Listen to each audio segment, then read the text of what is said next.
Refuter la divinité de notre Seigneur Jésus-Christ, disant que l'homme ne peut être Dieu. Frères et sœurs, est-ce par ignorance?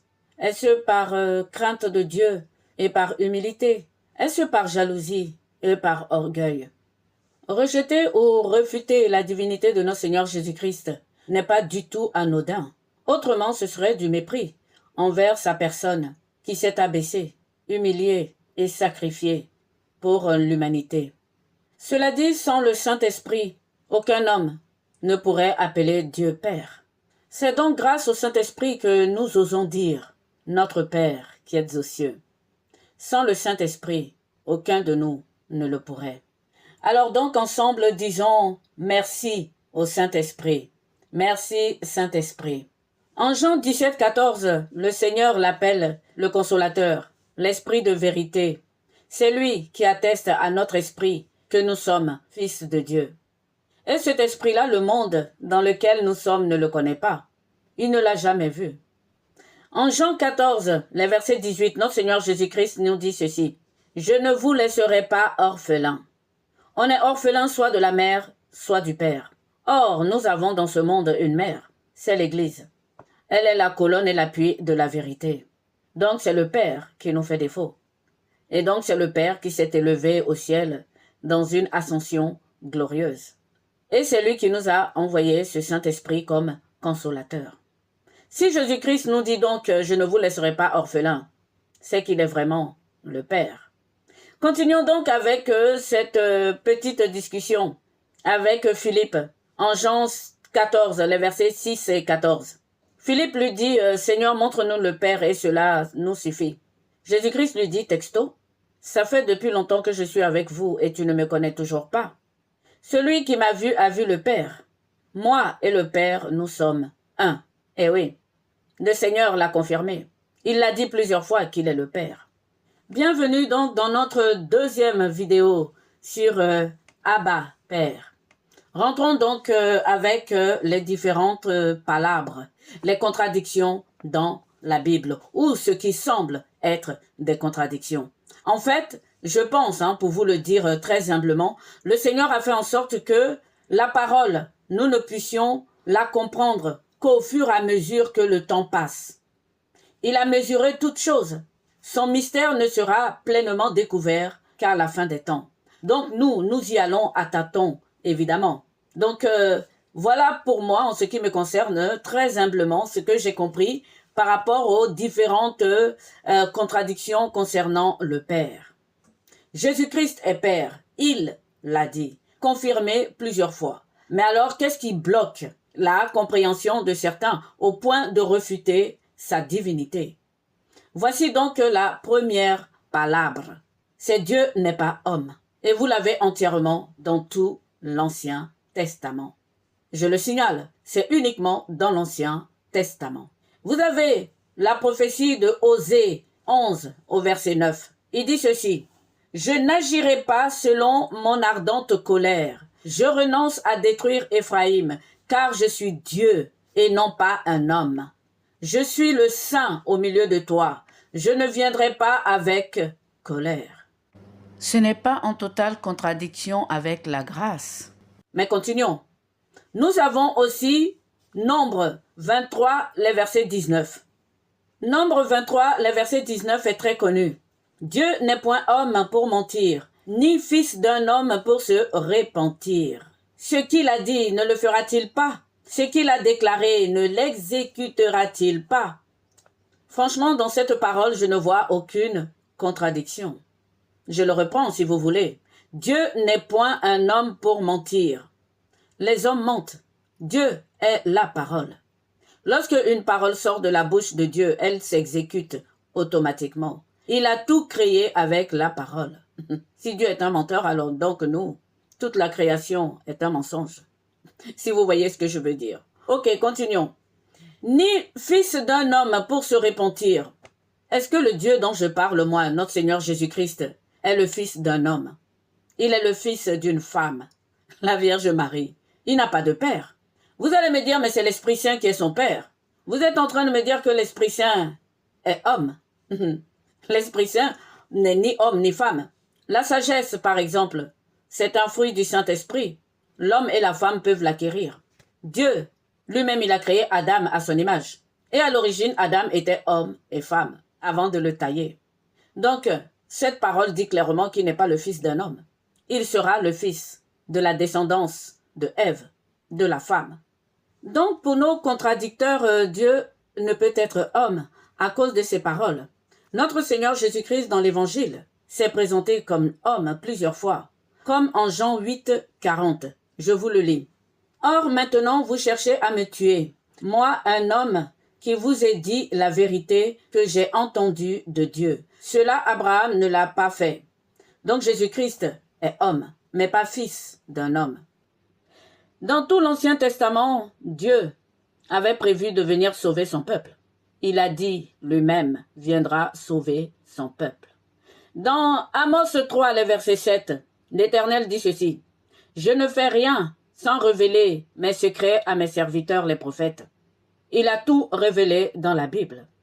Pour ceux qui ont lu et compris Job, depuis l'époque de Job, il avait déjà dit qu'il allait venir sauver son peuple. C'est Job qui lui a demandé de venir lui-même payer la rançon. Personne ne pourrait la payer pour lui. Les Juifs attendaient un Mashiach.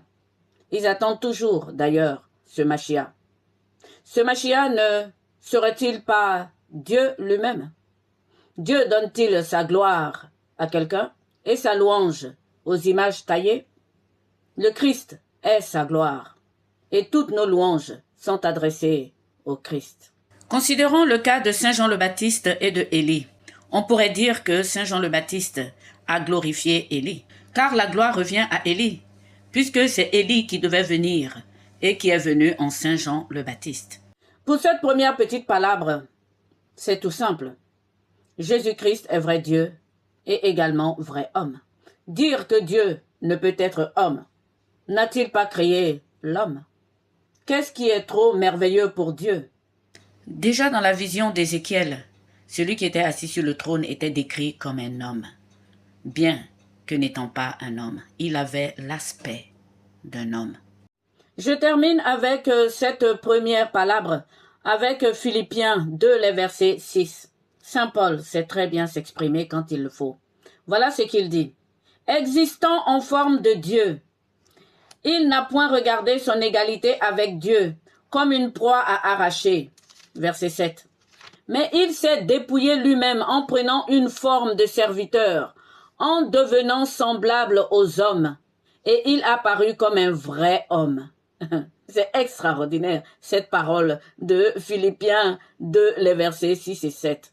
Je reprends. « Et il apparut comme un vrai homme. » Et il apparut comme un vrai homme. Il n'avait que mère, la Vierge Marie. Il n'avait pas de père. Et pourtant, à son aspect, on dirait un vrai homme. Jésus-Christ est Dieu et vrai homme. Il n'est pas le fils d'un homme, il est le fils d'une femme. Comment donc une femme seule, sans homme dans sa vie, peut mettre au monde un homme normal? Humainement, c'est impossible. Scientifiquement, c'est impossible. Et Adam, qui n'avait ni mère ni père, a été créé par les mains de Dieu. Qu'en est-il donc pour notre Seigneur Jésus-Christ? N'est-ce pas cela l'engendrement? Dans la Logion 29 de l'Évangile selon Thomas, le Seigneur nous parle clairement de l'engendrement. Voilà ce qu'il dit.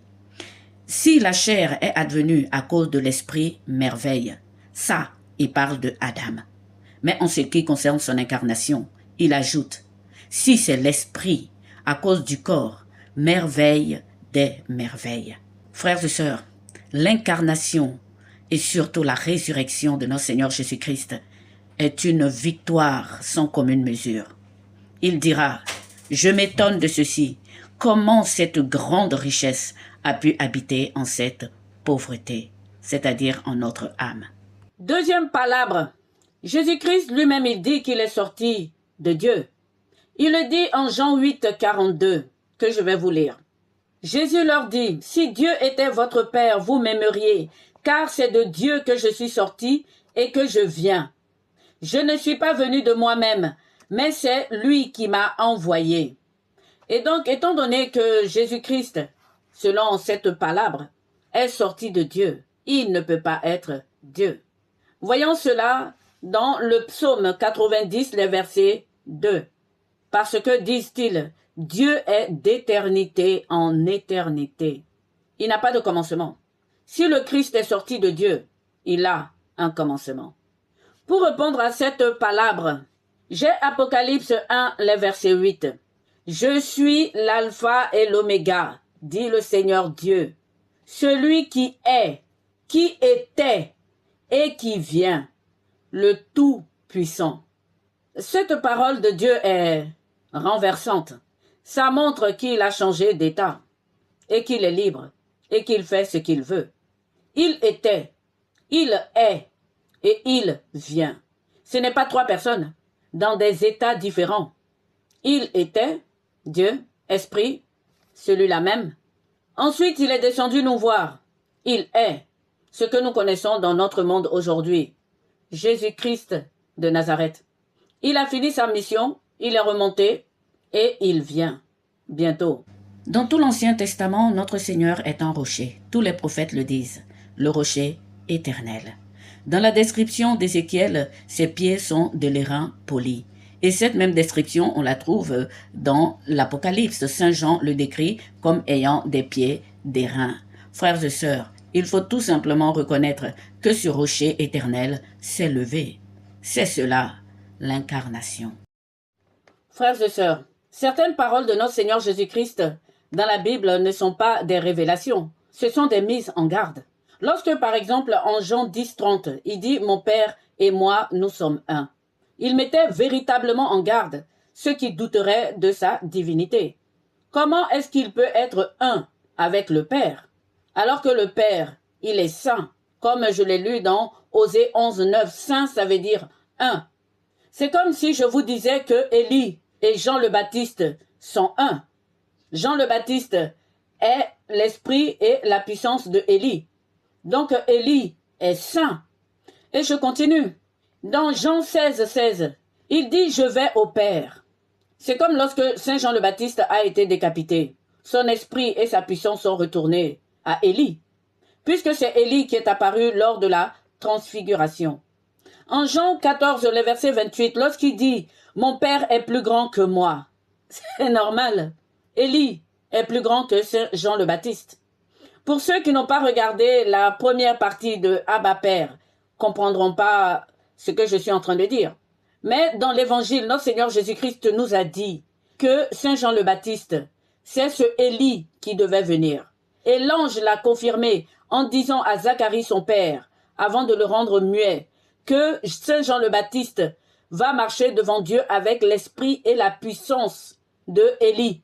Donc Saint Jean le Baptiste et Élie sont une et même personne. Et Élie est plus grand que Saint Jean le Baptiste, puisque quand Saint Jean le Baptiste a été décapité, c'est vers le corps et la puissance de Élie qu'il est parti, puisque c'est Élie, comme je le disais tout à l'heure, qui est apparu à notre Seigneur Jésus-Christ lors de sa transfiguration. Donc lorsque le Seigneur dit « Je vais au Père », c'est presque dire « Je vais m'asseoir sur le même trône que mon Père ». Continuons avec la troisième palabre qui montre ou qui prouve à nos contradicteurs que Jésus-Christ n'est pas Dieu. Eh bien, on trouve cela dans Acte 2, les versets 23-24. Je vais vous le lire tout de suite, vous allez comprendre. C'est Saint Pierre qui parle. Il dit ceci. « Cet homme, livré selon le dessein, arrêté et selon la prescience de Dieu, vous l'avez crucifié, vous l'avez fait mourir par la main des impies. Dieu l'a ressuscité en le délivrant des liens de la mort, parce qu'il n'était pas possible qu'il soit retenu par elle. » Alors ces contradicteurs disent si Jésus-Christ était Dieu, Dieu n'allait pas venir le ressusciter. Moi, je sais, c'est un peu redondant. Et pourtant, ils s'acharnent sur ce genre de paroles pour mettre en doute la divinité de notre Seigneur Jésus-Christ. Voyons voir donc ce que nous disait Pierre ici. Vous savez que lorsque vous et moi, nous mourons, la première enveloppe charnelle se transforme en poussière. Tu es poussière, tu retourneras à la poussière. Mais à l'origine, Adam n'était pas entièrement poussière. Il était âme. C'est-à-dire sa création des mains de Dieu dans le royaume des cieux, dans le jour. Et donc celui-là, c'est celui qui est retenu dans la mort. Pour ceux qui doutent que parce que les tombeaux sont remplis d'ossements desséchés qui se transforment en poussière, j'ai envie de leur dire que l'homme est fait en 3 parties. 3, je vous les montre. C'est vachement important. La première partie, c'est la conception spirituelle de Dieu, la charpente, dans l'esprit de Dieu. Ensuite, dans le royaume des cieux, le jour, là où il a formé Adam de la poussière qui s'était élevée. Ça, c'est l'âme. Et ensuite, lorsqu'ils ont péché, il les a couverts de peau et de sang. La peau et le sang retournent à la poussière, mais l'âme est relevée. Ça, c'est la première chose.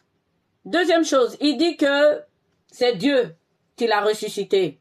Ouais, mais ce Dieu qui l'a ressuscité, il était à l'intérieur de lui. Il faut que je fasse appel à Saint Paul pour nous aider. C'est lui le génie. Saint Paul est vraiment un génie. Allons-y donc dans Romains, verset 11. Voilà ce qu'il dit.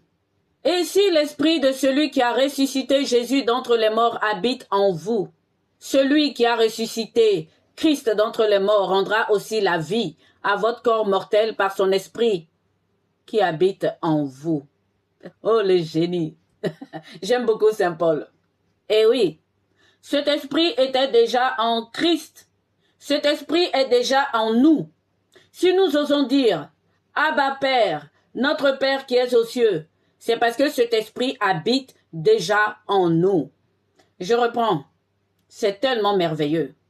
Et si l'esprit de celui qui a ressuscité Jésus d'entre les morts habite en vous, il est déjà en vous. Celui qui a ressuscité Christ d'entre les morts, c'est-à-dire l'esprit qui était dans le Christ, rendra aussi la vie à vos corps mortels par son esprit qui habite en vous. Eh oui, lorsque le Seigneur dit « Mon Dieu, pourquoi m'as-tu abandonné ?» c'est parce que le rideau se déchirait. Mais lorsqu'il est dit dans Actes que Dieu l'a ressuscité, Saint Pierre parlait carrément et directement de l'Esprit. Ne savez-vous pas que votre corps est le temple de Dieu et que l'Esprit de Dieu habite en vous? C'est cet Esprit qui vous relève. Tout comme l'Église, la communauté, est la colonne de l'appui de sa vérité. Eh bien, le Christ est la colonne de l'appui de la vérité de Dieu, de l'Esprit. Cet Esprit habitait en Christ. Et c'est cet Esprit qui habitait en lui qui l'a relevé d'entre les morts. Dans cette même parole de Acte 2, Saint Pierre continue, au verset 29. « Hommes frères, qu'il me soit permis de vous dire librement au sujet du patriarche David qu'il est mort, qu'il a été enseveli et que son sépulcre existe encore aujourd'hui parmi nous.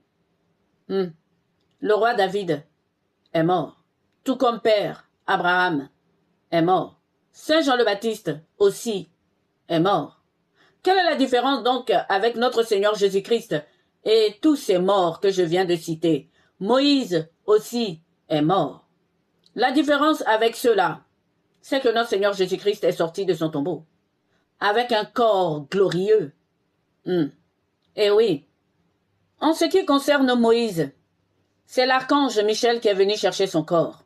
En ce qui concerne Saint Jean le Baptiste, on ne le saura jamais. Ces 2 hommes sont ressuscités, mais ils n'étaient point dans notre monde. On ne les a point vus, en dehors de la transfiguration du Seigneur. Frères et sœurs, si notre Seigneur Jésus-Christ n'est pas Dieu, il faudra m'expliquer comment ça se fait qu'à sa résurrection, il soit resté avec ses disciples des jours et des jours et des jours. Il faudra m'expliquer comment ça se fait qu'il mangeait avec eux. Il faudra m'expliquer comment ça se fait que notre Seigneur Jésus-Christ était dans les 2 réalités. Il se trouvait en même temps dans la réalité des royaumes des cieux, c'est-à-dire à la lumière, et dans notre monde des ténèbres. Et il était à l'aise. Il a même dit avec joie à ses apôtres qui avaient peur, lorsqu'il a traversé les murs pour les surprendre dans la maison. « Touchez-moi. Regardez, est-ce qu'un esprit, disons plutôt un fantôme, a des os, a de la chair ?» Notre Seigneur Jésus-Christ lui-même, il était heureux d'avoir réussi cet exploit. Il le dit dans l'Évangile selon Thomas. Il s'étonne lui-même qu'une si grande puissance puisse habiter dans notre petite âme. Cette puissance qu'il a ressuscitée est vraiment puissante, frères et sœurs. Le corps, la chair avec laquelle notre Seigneur Jésus-Christ est apparu à ses disciples, c'est le corps de la rédemption. C'est le corps glorieux qui mange en même temps et qui traverse les murs. Frères et sœurs, nous sommes dans la semaine sainte. Nous allons avoir cette joie de la résurrection. C'est ici le final éclatant de l'engendrement. Il a commencé dans le sein de la Vierge Marie, mais la résurrection est son bouquet final. L'esprit et la matière se sont épousés. L'esprit et la matière font un. Désormais, les Adams ne mourront plus. Et c'était une grande joie pour notre Seigneur Jésus-Christ. Ce corps glorieux du Christ, c'est extraordinaire. Moi, j'en reste étourdi, surtout lorsque je lis dans l'Apocalypse la nouvelle Jérusalem céleste. Tout serait en or et en perles précieuses. L'eau sera d'une pureté cristalline. Quelle sera donc l'âme des sauvés et des chrétiens? C'est d'une puissance incroyable. Si j'ai commencé cette vidéo par dire merci à l'Esprit Saint, je sais pourquoi moi. Notre Seigneur Jésus-Christ lui-même, il était heureux d'avoir fait ça pour nous. Alors les palabres inutiles, comme je l'ai dit au début, est-ce vraiment par ignorance? Ou est-ce par jalousie? Ou par mépris? Jésus-Christ est vrai Dieu et vrai homme. Il a accompli ce dessein de nous sauver. Il y a eu non seulement le salut, mais il y a également la rédemption de la chair. Gloire à Dieu, frères et sœurs. Et merci, Seigneur Jésus, pour cet exploit extraordinaire. Maintenant, frères et sœurs, rentrons dans la deuxième partie. Souvenez-vous de Nicodème. Il a dit ceci à notre Seigneur Jésus-Christ. La plupart d'entre vous, surtout les chrétiens, pour les non-chrétiens, il s'agit de naître de nouveau, de naître d'en haut, quelles que soient les traductions que vous avez. Nicodème demande à notre Seigneur Jésus-Christ, peut-on re-rentrer dans le ventre de notre mère pour renaître de nouveau? Eh bien, Saint Jean le Baptiste l'a fait pour Élie. Saint Jean le Baptiste est conçu avec l'esprit et la puissance de Élie. C'est comme si Élie était re-rentré dans le ventre d'une autre femme, pas de la même mère, mais d'une autre femme que j'appelle un tabernacle, pour renaître en Saint Jean le Baptiste pour une mission. Et c'est ce que notre Seigneur a fait. Il faudrait peut-être qu'à ce niveau, je vous dise de ne pas confondre Jésus le Christ et Jésus. Parce que Jésus, c'est je suis. Jésus le Christ, c'est le Mashiach. Considérons le cas de Saint Jean le Baptiste et de Élie. Élie serait donc le je suis de Saint Jean le Baptiste. Et Saint Jean le Baptiste serait le Christ de Élie. À la différence de notre Seigneur Jésus-Christ, Saint Jean le Baptiste avait un autre corps, celui de Élie. Et ce corps-là ne peut-il pas être celui de Jésus-Christ, le Mashiach? Donc, avec la puissance de l'esprit, on peut bien re-rentrer dans le ventre d'une mère, d'une femme, et ressortir. En tout cas, c'est ce qui s'est passé pour Saint Jean le Baptiste et pour Moïse. Vous comprenez donc qu'avec la résurrection de notre Seigneur Jésus-Christ, nous n'aurons plus besoin de rentrer dans un autre corps de femme pour naître de nouveau. C'est ça le succès de la Pâque. C'est cela la puissance de la résurrection de notre Seigneur Jésus-Christ. C'est ça la fin de la mort. La puissance de la résurrection opérée en notre Seigneur Jésus-Christ est vertigineux. Mais alors donc, qu'est-ce qui s'est passé pour la Vierge Marie? Vous savez, nous aimons dire notre sœur en humanité, mais elle est bien plus que ça. L'opération qui a été faite en elle, aucun de nous ne peut le comprendre. Vous savez, je parle souvent de mes anciennes vidéos pour ceux qui ne les ont pas regardées. J'ai dit que je n'étais pas digne de savoir qui était la Vierge Marie. Je ne suis pas digne de dénouer les lacets de ses chaussures. J'entends ça et là. Oh, il aurait pu faire ça à n'importe qui. Non, Marie est un tabernacle. un tabernacle assez spécial. Lorsque Dieu a fait cette opération de Adam pour lui enlever son côté Ève, pour que Adam devienne homme, parce qu'à l'origine il n'était pas homme, il était homme et femme, il avait l'esprit de Dieu.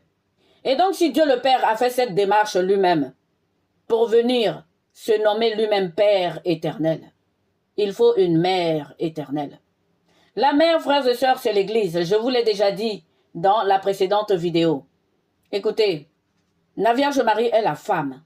Notre Seigneur Jésus-Christ ne l'a pas appelée mère. Il l'a appelée femme. Qu'est-ce que ça veut dire? Ça veut dire que dans son engendrement en Marie, il a fait cette opération qu'il a fait avec Adam. Son côté femme, il a laissé à Marie. Voilà où je veux en venir. Frères et sœurs, celui qui est assis là, notre frère, le Seigneur Ézéchiel, dit qu'il a l'aspect d'un homme. Selon les différentes traductions qu'on a, c'est la figure d'homme, ou qu'il ressemble à un homme, mais il n'est certainement pas un homme là. Là, il est pur esprit. Tout ce qui est autour de lui est vivant. Même ses roues ont des yeux. Ézéchiel nous dit que c'est la description de la gloire de Dieu. Il voit ce trône-là, il voit les chérubins. Nous sommes au temps des chevaux. Donc, notre Seigneur, comme il est écrit dans le rouleau du livre, il vient pour commencer son aventure, pour sauver les hommes et s'incarner en homme. Alors, ce que je suis en train de vous dire ici, c'est que celui-là qui est assis sur le trône que Ézéchiel a vu, il s'est levé. Il s'est levé environ 30 minutes du temps du royaume. Et cela nous est raconté dans l'Apocalypse 8. Je vais vous le lire. Apocalypse 8. Quand il ouvrit le 7e sceau, il eut dans le ciel un silence d'environ une demi-heure. Panique. Un silence au ciel. Frères et sœurs, il n'y a pas de silence au ciel. Il y a une mélodie qui adore Dieu. H24. Là-bas, il n'y a pas de nuit. Ils sont totalement dans la lumière. Tous adorent Dieu. Les anges, ils sont tellement heureux. C'est pas de l'esclavage, hein. Ils sont tellement heureux. C'est-à-dire que leur chair n'est pas un poids sur eux. Ils n'ont pas peur de la mort. Ils n'ont pas de durée, si vous voulez. Donc, ils chantent des mélodies, ils fredonnent avec des instruments. Ils sont toujours en fête. Nous avons un exemple de cette fête. Nous le disons à chaque fois dans la messe. Saint, Saint, Saint est le Seigneur, le Dieu de l'univers. Le ciel et la terre sont remplis de ta gloire. Hosanna au plus haut des cieux. Cette même gloire que Ézéchiel a vue. Donc les esprits bienheureux, les anges, les 24 anciens, tout le ciel chante cette mélodie pour rendre grâce à Dieu. La vie est merveilleuse, frères et sœurs, même si là, aujourd'hui, nous souffrons. Mais ce n'est que pour un laps de temps.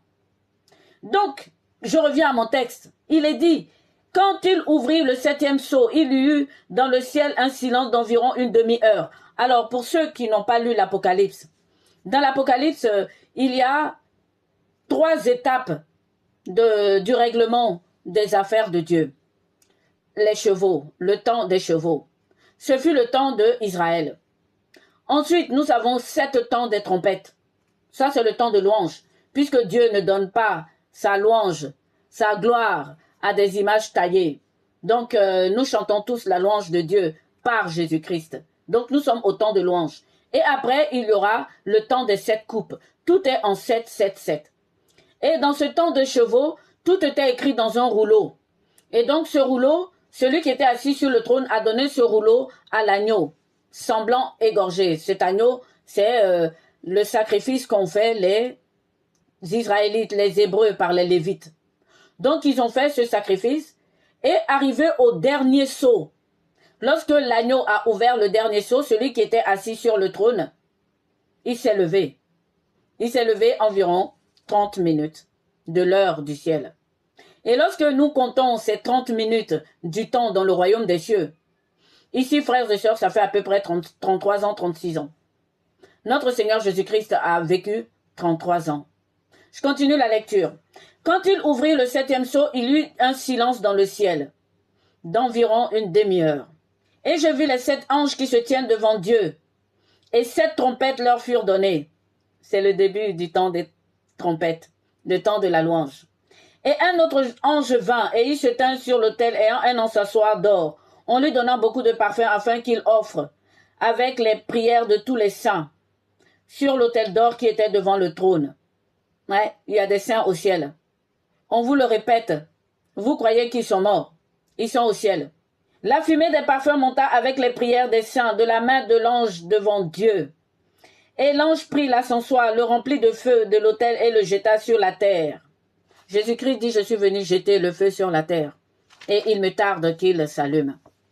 Et il eut des voix, des coups de tonnerre, des éclairs et un tremblement de terre.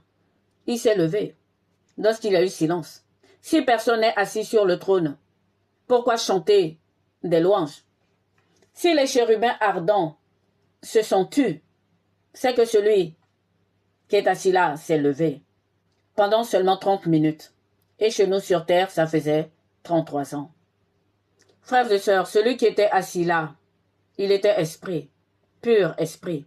C'est lui qui a tout créé. Ça a été créé par lui, pour lui et en lui.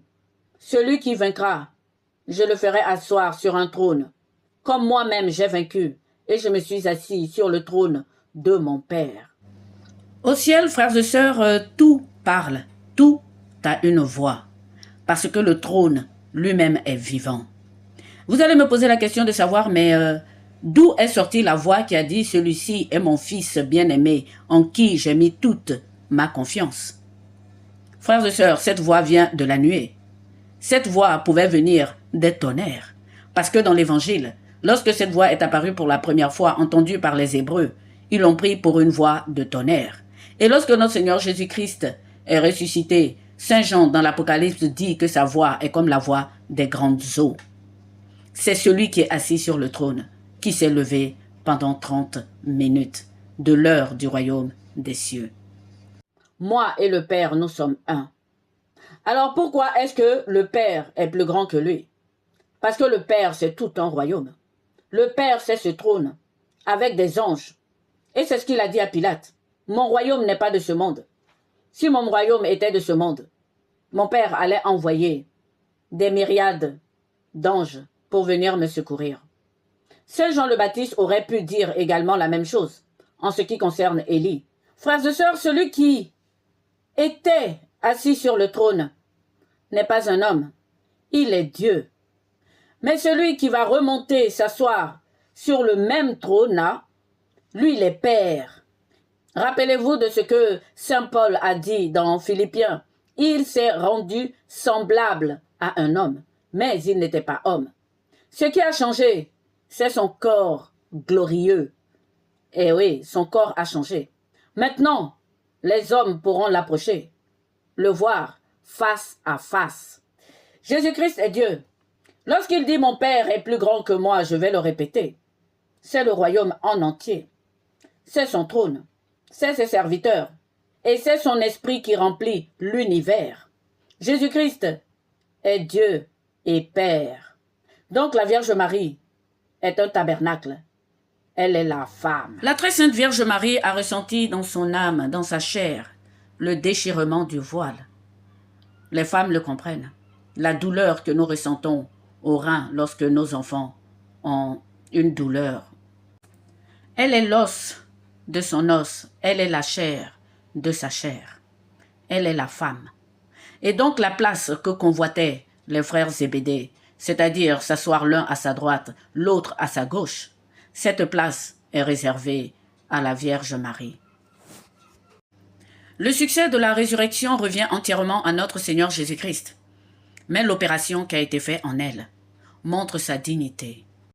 Cette dignité ne vient pas de la pauvreté de son âme, mais de son amour, pour que l'esprit advienne à cause de la chair. La nouvelle Ève, c'est l'Église, la mère des vivants. Mais la femme, l'os de l'os, chair de la chair de Adam, c'est la Vierge Marie, pour le Seigneur. Celui qui est assis sur le trône, c'est celui qui était celui qui est venu s'engendrer en la Vierge Marie et qui est remonté par une ascension glorieuse et allé s'asseoir sur le même trône, c'est celui qui est. À la fin des temps, celui qui va venir pour nous délivrer dans l'Armageddon, c'est celui qui vient. Donc nos frères les Juifs, nos frères Israël, ont sauté une partie. Eux, le Dieu, il est l'alpha et l'oméga, celui qui était et celui qui vient. Alors que nous les chrétiens, nous avons le Dieu qui est l'alpha et l'oméga, celui qui était, celui qui est et celui qui vient. 3. Nous avons Jésus-Christ avec nous, non seulement dans la communion à l'église, non seulement par les louanges, non seulement par son nom, Jésus-Christ de Nazareth. Dans la première partie, j'ai pris le temps de vous expliquer le cas de Élie longuement, parce que ce n'est qu'à l'exemple de Élie qu'on commence à comprendre le mystère de l'engendrement de notre Seigneur Jésus-Christ. Et donc l'esprit qui est venu sur elle, cet esprit devait être vraiment puissant, puisqu'il a réussi à ressusciter le Christ. Celui qui était sur Saint Jean le Baptiste aurait pu le ressusciter aussi, mais il a été décapité. Dans la parole, il est dit, aucun de ses os ne devra être brisé. Aucun de ses os ne devra être brisé. Pourquoi? Parce que le Seigneur, dans son corps glorieux, il y aura ces os-là. Et ce sont les os de la femme. Donc que Marie soit assise à la place dont rêvaient les frères Zébédée. Vous comprenez? Notre Seigneur Jésus-Christ, on ne parle pas de création, de créature, puisque lui-même, il s'est engendré en la Vierge Marie pour se faire Père. Il est le vivant éternellement. Donc, en venant en Marie, il n'est pas venu naître comme nous. Eh oui, sans papa, moi je ne serais pas là. Vous aussi. Et donc lui, voilà pourquoi il appelle Marie femme et non mère. Notre mère, c'est la Sainte Église. Frères et sœurs, terminons cette vidéo avec la Légion 13 de l'Évangile selon Thomas. Voici ce qui est raconté. Jésus dit à ses disciples, « Comparez-moi et dites-moi à qui je ressemble. » Simon-Pierre lui dit, « Tu ressembles à un ange juste. » Eh bien, cette réponse de Simon-Pierre a eu des échos, puisque parmi nous, certains croyants chrétiens pensent que Jésus-Christ est un ange. Ça vient de l'Évangile de Thomas. Continuons. Matthieu lui dit, « Tu ressembles à un homme philosophe sage. » Lorsque je compare les 4 évangélistes, je pense que Matthieu, bien qu'étant collecteur d'impôts, doit être de la descendance des Lévites. Il a bien parlé du sacrifice du Christ, parmi les 4 évangélistes.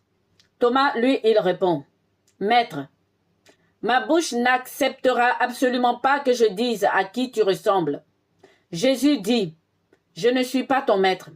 Puisque tu as bu, tu t'es enivré à la source bouillonnante que moi j'ai mesurée. » Et il le prit, se retira, lui dit 3 paroles.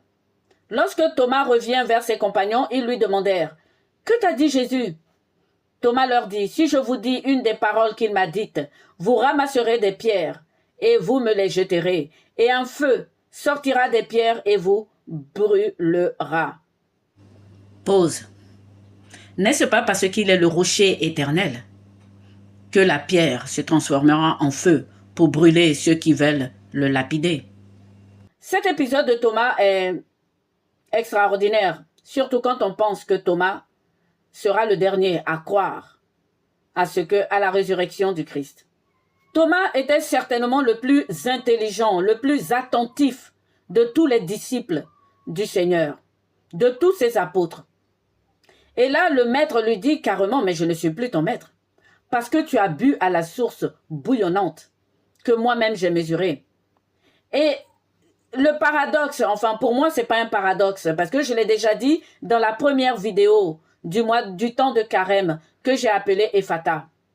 Notre Seigneur Jésus-Christ l'a éloigné des autres disciples pour aller lui dire 3 mots. Il l'a éloigné. Et il a fait ça à beaucoup de personnes qu'il a rencontrées. Lorsqu'il a délié la langue de ce muet et ouvert ses oreilles, il a éloigné des autres. Lorsqu'il a ouvert les yeux d'un juif, il a aussi éloigné des autres. Il n'y a pas de sorcellerie là, je le répète. C'est tout simplement, comme il le dit, qu'il a mesuré. Il a mesuré l'espace-temps. Tout ce que je suis en train de vous dire dans cette vidéo, dans quelques années, d'autres personnes vont encore venir faire des révélations encore plus puissantes que moi j'ai faites. Pourquoi? Parce que je pense, et humblement, je vous le dis, le Seigneur Jésus-Christ a fait en sorte que son mystère ne soit découvert que selon le temps. Et oui, comme on a l'habitude de dire que pour comprendre l'Ancien Testament, il faut lire le Nouveau Testament. Et donc, pour comprendre tout le mystère complet du Seigneur, il faut que ce sera lorsqu'il reviendra. Donc, que vous ne compreniez pas ou que moi j'ai mal compris, c'est une question de temps. Et donc, le Seigneur lui dit ici, tu t'es enivré à la source bouillonnante. Cette source, c'est la parole. Il a bu cette parole. Cette source qui est sortie de son côté, du temple, et qui, aujourd'hui, est en train de couler dans le monde entier. Il l'a bu et le Seigneur a dit que moi j'ai mesuré. Maintenant, revenons à la lapidation. Thomas le dit, si je vous dis une des paroles qu'il m'a dites, vous ramasserez des pierres et vous me les jetterez. On ne lapide quelqu'un qu'en cas de blasphème. En tout cas dans l'Ancien Testament. Blasphème, adultère, etc. J'insiste sur le blasphème ici, parce que Thomas, lui, parlait de blasphème. C'est comme ça qu'ils ont tué Saint Étienne. La question que je me pose, c'est qu'est-ce que le Seigneur a dit à Thomas? Ça ne dit rien. Qu'est-ce que d'abord Thomas a compris? On va procéder ainsi. Lorsque Thomas dit « Maître, ma bouche n'acceptera absolument pas que je dise à qui tu ressembles », est-ce que Thomas a compris que le Seigneur était Dieu? Eh oui, puisque la fois où il voulait le lapider, c'est lorsque il a dit qu'il était Dieu. Ils lui ont dit, mais toi qui es un homme, tu te fais Dieu. C'est pour ça qu'on veut te lapider. C'est pas à cause des œuvres que tu as faites. Donc Thomas avait bien compris que celui qui est assis sur le trône, c'est lui qui est là. Mais le Seigneur l'a éloigné, comme pour distancer cette révélation à une époque plus lointaine. Et Thomas dit, les pierres que vous me jetterez, elles se transformeront en feu et vous brûlera. Jésus-Christ est vrai Dieu, vrai homme. Il est le rocher éternel. Frères et sœurs, nous rentrons dans la semaine sainte. Je vous souhaite une très belle semaine sainte et de joyeuses fêtes de Pâques. Ma dernière vidéo sera plus joyeuse puisque c'est l'amour de l'Église pour Israël.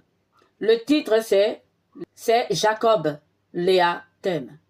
Bonne semaine sainte, bonne Pâques. Que Dieu vous bénisse et vous garde.